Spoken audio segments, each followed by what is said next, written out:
I am Rabbi Randi Musnitsky, and I am speaking to you today from the Bima of Temple Har Shalom in Warren, New Jersey, where I serve as Rabbi.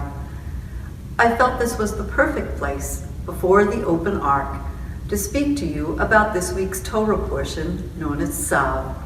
It comes from the book of Leviticus, the third of the 5 books of the Torah.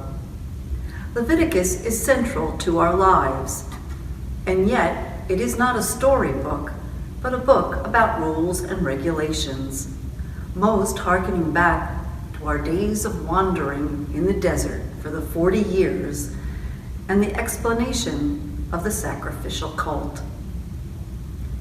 But how do we make this meaningful in today's life, where we no longer bring physical sacrifices, rather we bring sacrifices of self? One of the most important verses from this week's Torah portion reminds us that we must always keep a fire burning upon the altar.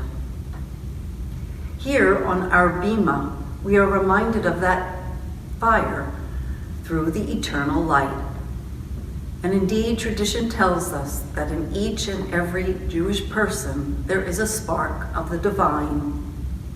We Jews are even known as Or LaGoyim, a light unto the nations.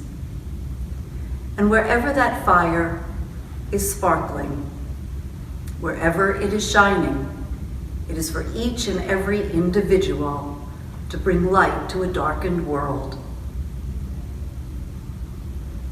to work towards tikkun olam, the repairing of the world, to work to the performance of mitzvot, in helping others while we help ourselves.